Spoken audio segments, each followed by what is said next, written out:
สบายดีตอนเช้าทานผู้ชมทุกคนวิดีโอนี้ก็ถือว่าต่อจากวิดีโอก่อนหน้านี้ที่ว่าอุ่นใจพาเลาะใจกลางเมืองจำปาสักและก็ตลาดนัดจำปาสักนั่นเอง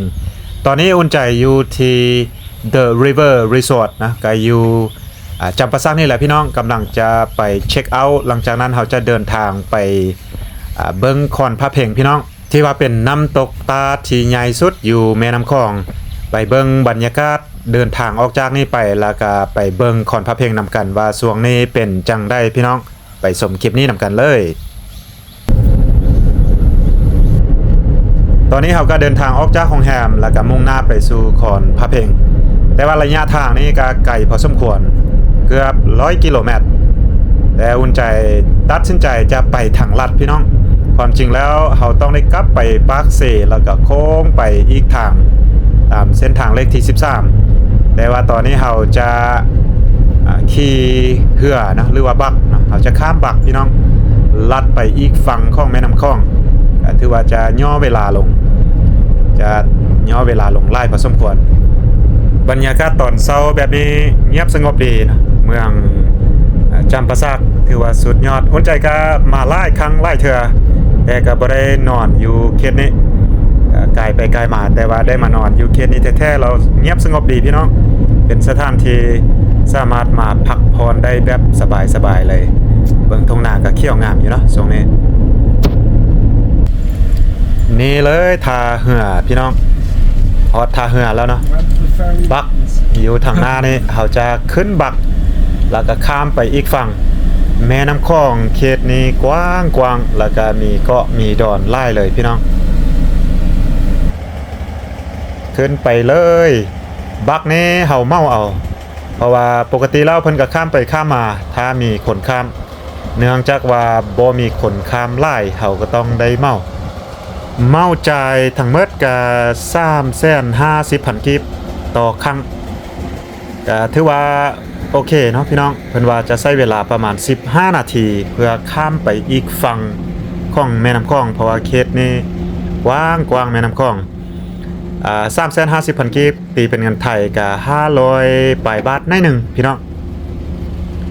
ถ้าหากว่ามีรถคันอื่นมาแช่นำก็จะแบ่งกันไปตามนั้น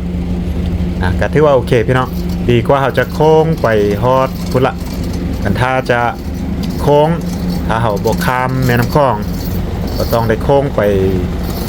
ทางเก่าที่เรามาเมื่อวานกลับไปเมืองปากเซแล้วก็จึงไปอีกทางก็ตามเส้นทางเลขที่13ก็จะเสียเวลาไปเติมแล้วก็บวกค่าน้ำมันก็ยิ้วกันเนาะฉะนั้นเราข้ามดีกว่าประหยัดเวลาเติมพี่น้องส่วนทาบักอยู่ทางนี้ก็เป็นเมืองจำปาสักเราข้ามไปอีกฝั่งจะเป็นบ้านม่วงเพิ่นเอิ้นว่าทาบ้านม่วงประมาณนี้แหละหลังจากนั้นก็จะขี่ออกไป5ทางใหญ่ทางเส้นทางเลขที่13เป็นเส้นทางหลักเส้นทางล่วงแห่งชาติลาวข้ามไปแล้วพี่น้องข้ามไปละอากาศตอนนี้ถือว่าร้อนอบอ้าวเลยร้อนอบอ้าวมีหมอกควันถือว่าหน้าพอสมควรการเบิ่งเห็นนี่ก็บ่เห็นไกลปานใดพี่น้องหวังว่าฝนจะตกมาไวๆเนาะแม่น้ำคลองนี่ก็กว้างเลยเขตนี้ว้าวเทียบใส่อยู่ภาคเหนือของลาวโอ้ยพี่น้องภาคเหนือนี่เป็นแม่น้ำแคบๆแต่ว่ามาทางใต้นี่ว้าเถาปานทะเลพี่น้องโดยเฉพาะเขตนี้เพิ่นอยู่ในขอบเขต4,000 ดอนนะ4,000 islands ถือว่ากว้างขวางมีดอนเกาะหลายเลยประชาชนเขตนี้ก็จะข้ามโดยเรือแบบนี้เส้นเดียวกันสามารถต่างรถจักรรถย่างข้ามได้เนาะบางครั้งเพิ่นก็จะเอาขึ้นบักนะแต่ถ้าเป็นรถจักรนี้จะเมาบักก็บ่ได้แต่ต้องเป็นช่วงที่ว่าบักกำลังต่างรถใหญ่นะแกรถใหญ่ข้ามแบบนี้ก็รถจักรขึ้นไปนำได้ไกลสิฮอดฟังละพี่น้องใช้เวลาไป10 กว่านาทีก็จะข้ามมาฮอดอีกฝั่ง ส่วนบักนี้ก็ใหญ่พอสมควรสามารถแก่รถใหญ่ได้ประมาณ 3-4 คันกันถ้ามีหลายคันก็จะทึกลงพี่น้องแต่ส่วนใหญ่คนจะบ่ข้ามหลายปานใดก็ต้องได้จ่ายเป็นราคาเมาเลยราคาเมาเลยข้ามมาฮอดอีกฝั่งนี้ใช้เวลาอยู่16-17 นาทีพี่น้องเรียบร้อยเฮาฮอดฟังเป็นที่เรียบร้อยตอนนี้ขึ้นรถแล้วก็ออกได้พี่น้องเฮาสิไปต่อออกจากนี้ไป5คอนพระเพลงก็ยังไกลพอสมควรเพราะว่าเกือบว่าสุดเส้นทางเลขที่13เลยออกได้ตอนนี้ออกได้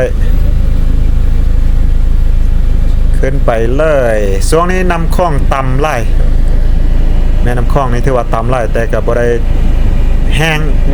แบบผิดปกตินะอันนี้คือถือว่าอยู่ในเกณฑ์ปกติในช่วงฤดูแล้งว่าสิซะเนาะขึ้นไปเลยบ้านนี้เรียบร้อยบ้านนี้ชื่อว่าบ้านม่วงฉะนั้นท่าเรือจุดนี้จะเอิ้นว่าท่าเรือบ้านม่วงท่าบ้านม่วงมื้อแรงนี้หลังจากเขาไปเที่ยวอยู่ขอนพระเพ็งแล้วเขาก็จะกลับมาจุดนี้เพื่อจะข้ามไปเกาะดอนแดงพี่น้องเขาจะไปนอนอยู่ดอนแดงมื้อแรงแต่เขาก็ต้องกลับมาจุดนี้คือเก่าเนาะอันนี้แหละบ้านม่วงเป็นหมู่บ้านม่วงฉะนั้นเพิ่นจึงเอิ้นว่าทาบ้านม่วงตอนนี้เราเข้ามาเส้นทางลักเส้นทางเลขที่13เส้นทางล่วงแห่งทรัพย์เมื่อกี้นี้ออกจากหมู่บ้านหรือว่าทาเหือมาหาเส้นทางใหญ่นี้ทางบ่ดีปานใดพี่น้องทางเป็นคุ้มเป็นบ่อหน่อยนึงแต่ระยะบ่ไกลเนาะส่วนทางเลขที่13นี้เป็นเส้นทางล่วงแห่งซาดเป็นเส้นทางที่ยาวที่สุดในประเทศลาวเสื่อมตั้งแต่พุ่นละชายแดนลาวจีนอยู่ที่โบเตนแขวงหลวงน้ำทาแล้วก็ผ่านไล่เมืองไล่แขวงผ่านนครหลวงจนมาฮอดภาคใต้ของลาวก็คือไปเรื่อยๆพี่น้องไปจนฮอดชายแดนกัมพูเชียชายแดนกัมพูเชียก็บ่ไกลจากนี้ระหว่างสายแดนลาวกัมพูเชียก็จะใกล้ๆกับขอนพระเพ่งจุดที่เราจะไประหว่างเส้นทางนี้ถือว่าบรรยากาศ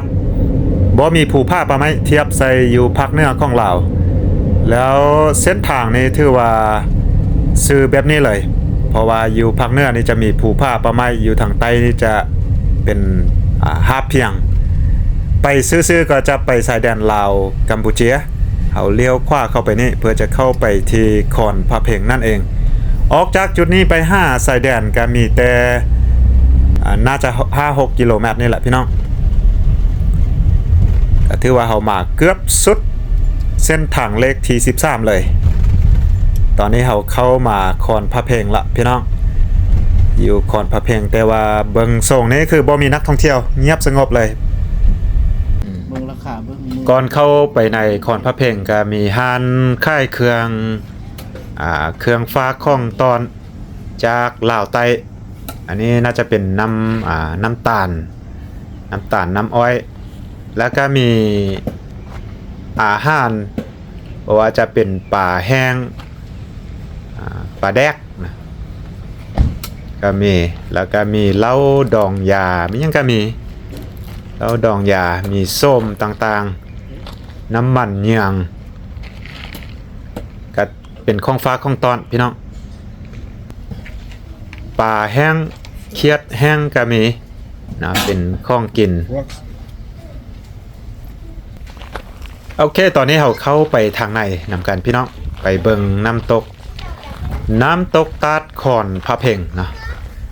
ก็ถือว่าเป็นน้ำตกอยู่แม่น้ำคลองที่ว่าใหญ่ที่สุดเลยเข้ามาทางในก็จะมีแบบนี้เลยเข้าห้องไหนก่อนจะเข้าไปเบิ่งน้ำตกเพราะว่าเป็นสถานที่ที่ว่ากว้างขวางพอสมควรเราต้องได้ย่างเข้าไปทางในนักท่องเที่ยวนี่เงียบเลยมื้อนี้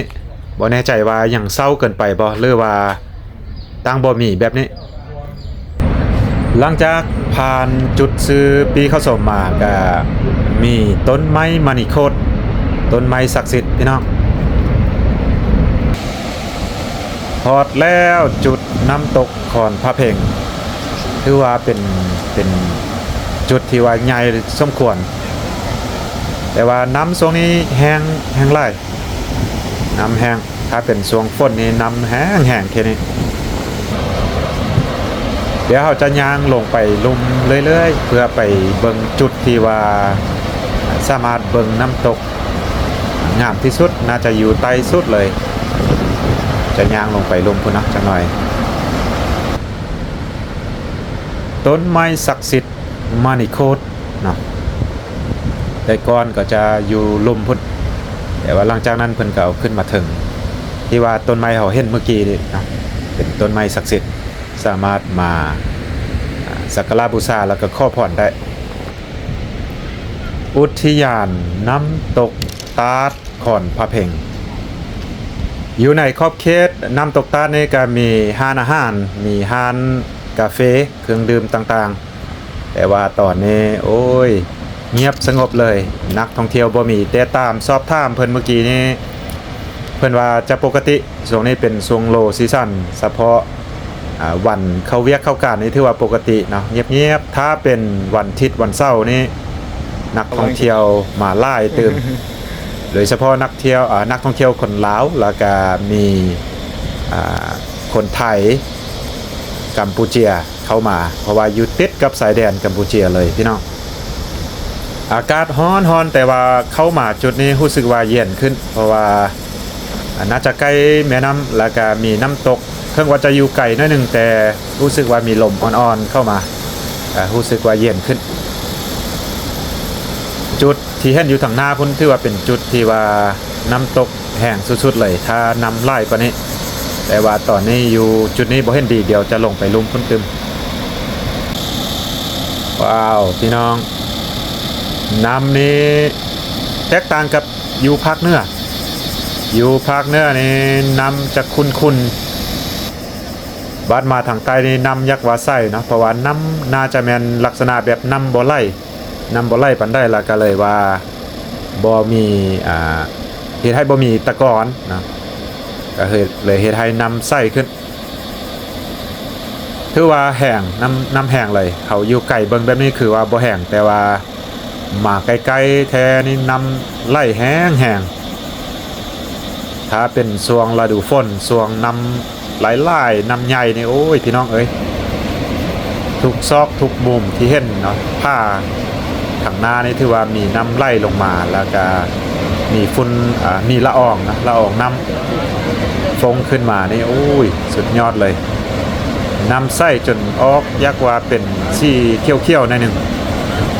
อีกจุดหนึ่งที่ว่าน้ำตกใหญ่สุดอยู่ในแม่น้ำคลองอยู่เขตซีพันดอนนี่ก็คือลีพี่เดี๋ยวออกจากนี้โอนใจก็จะไปลีพี่แต่ว่าอาจจะเป็นคลิปต่อไปบ่ดังนั้นคลิปอาจจะยาวเกินไปเนาะไปรอท่าเบิ่งนำกันพี่น้องโซนลีพี่จะอยู่ดอนคอนนะโอเคพี่น้องก็สิประมาณนี้สำหรับวิดีโอนี้ก็จังได้กับเส้นเก่าเส้นเดิมพี่น้องขอบใจทุกท่านทุก FC ที่เข้ามาติดตามและรับส่งซองอุ่นใจมาโดยตลอด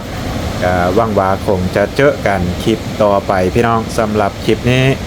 ก็สิขอจบไว้เพียงซ้ำนี้สบายดี